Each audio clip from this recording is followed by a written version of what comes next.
Chào bác nha. Tiếp tục quay lại với bác với một đơn hàng bộ giải mã tín hiệu âm thanh số DACX3 cho bác Cường, Vũ Thư, Thái Bình. Khi bác lãnh lương thì bác ấy vì đam mê âm nhạc thì bác ấy có đặt bên em con DCX3 giải mã tín hiệu số, đúng không nhá? Từ những tín hiệu trên mạng như YouTube. Đấy, để hát karaoke cho tiếng nhạc rất sạch, đặc biệt là rõ lời ca sĩ, thôi nhá. Đấy. Thì con này thì phụ kiện gồm một dây quang, dây quang kết nối từ tivi xuống.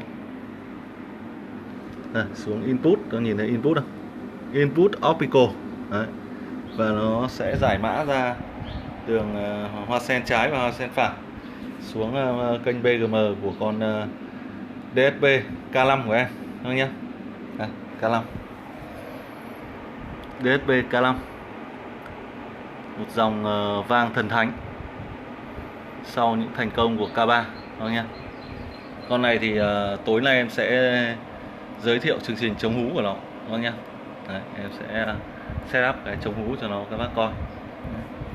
Thì hiện tại là em ghép với con DCX3 này, thôi nhá. Được tặng một dây quang, một dây USB để kết nối máy tính, dây quang thì kết nối tivi, dây USB kết nối máy tính PC, và một dây nguồn được nâng cấp Yamaha 12V, vâng nhá, 1A. Đây bình thường nó chỉ là cái loại cục bé bé này thôi, em nâng cấp cho các bác, giá vẫn thế, vâng nhá. Hàng của em thì full book là 1 cân. Đấy. Còn thiết kế của nhà sản xuất ấy là nó chỉ 500g thôi. Vì con nguồn Yamaha của em là 400g rồi, nó bằng một nửa con trọng lượng DCX3 rồi, đó nhá. Tổng trọng lượng DCX3. Hàng chất lượng, đó nhá.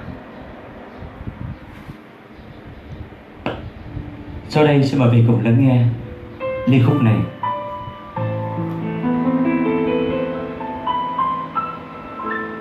Trong tay không thiên đời mấy ai thương, những lúc có tiền nhiều kẻ ghét vang, bao đêm ngao ngát thở dài, nhìn lên mà hỏi ông trời, giờ tôi biết sống làm sao. Trời ơi, ông trời ngoảnh mặt làm ngơ, vì đời không giống trong mơ. Kiếp người phận sổ xiên ai, trần gian là cõi đọa đầy, thì cớ sao gây oan thù, vì danh lời mà đâu, vì kiếm tiền phụ nhau. Nhưng khi có tiền thì tiền không có, lúc trắng tay ngàn lời nói ai nghe. Đêm nay em bỏ ta rồi, chạy theo cuộc sống đùa đòi, vì một chữ tiền mà thôi. Đêm nay em bỏ ta rồi, chạy theo cuộc sống đua đòi, vì một chữ tiền. Người ơi có nhớ có thương một người, còn mơ những lúc đón đưa trong đời. Ân tình thừa như mây cao, hay chỉ là trong chiêm bao, còn thương tiếc chi ngày nào. Ngày mai hai đứa xa nhau thật rồi, còn đây đêm cuối nói cho cả lời. Ân tình rồi đây phai phôi, Giờ đến phai phôi, chỉ còn mình tôi đơn côi. Người ta đã quên thật rồi, người đã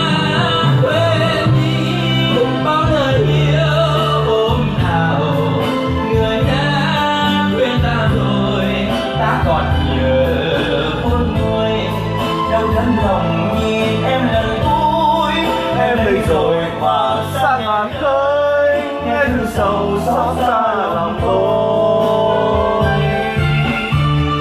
Còn đâu em hỡi hương xưa một lời, tìm trong di vãng cơn mơ gọi mời. Thôi rồi tình ta ly tan, người người về nơi cao sang, bỏ tôi khóc duyên về vang.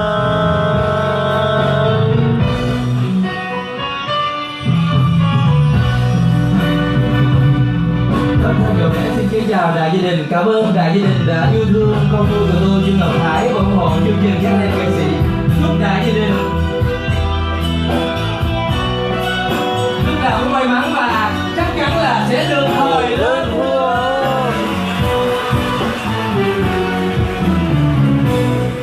Giờ chia tay lần cuối gượng cười,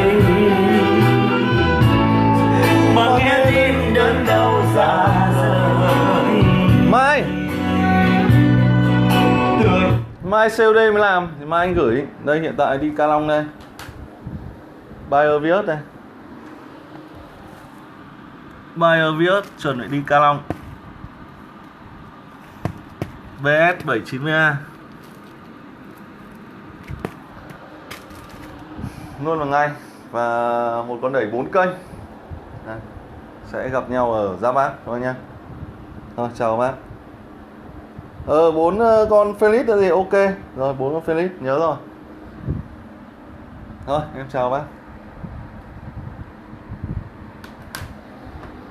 Con K5 này trông hú thì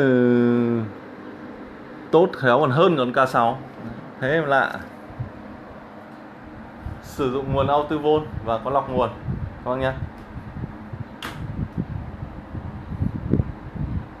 Nếu bác nào mà không quá cầu kỳ ấy, chơi K5, em rất ưng con K5 này, cực kỳ hay. Đây, effect, mic, music. Đấy, và các phím Zican gọi chương trình, save, effect, mic đều thể hiện hết trên này rồi. Select trái, select phải. Đặc trưng của con này là thường có nút select trái, select phải. Đấy, kể cả Theda K6 cũng thế, K3 cũng có. Đây, K3 select này. Mỗi dòng vang để lại một con làm kỷ niệm các bạn. Này, K3 Auto King HS90B sử dụng chip Devin 21375 các nhá. Thì đây, tối nay xử lý hú con K5. Con K5 này xử lý hú rất tốt rồi. Bây giờ chỉ xử lý cái tiếng mic thôi. Đấy, echo và reverb thôi. Đấy, còn gần như con K5 này không cần phải xử lý hú. Nút rất là thích. Đấy, thích nhất cái nút này. Rất nhạy. Đấy, chiết áp rất sướng. Thôi, em xin kết thúc video này. Bác nào muốn liên hệ mua hàng thì liên hệ em qua số điện thoại 0934 671 488. Truy cập Facebook của em là Thành Audio 213. Đấy. Tên thì là La Than Nguyễn, nhưng mà các bác cứ đánh La Thành Audio 213 là tự nó xuất hiện. Vì đấy là một kỹ năng của em làm cho nó xuất hiện. Được nha. Đấy. Chào các bác. Không bán đẩy 4 kênh 800W. Hàng mới nó bán đầy anh, hơn 8 triệu, 7-8 triệu một cục thôi. Bán đầy ấy. K8 Bluetooth với K8 đấy nhé. Còn bãi thì chịu. Bãi thì cứ chuẩn bị 20 triệu.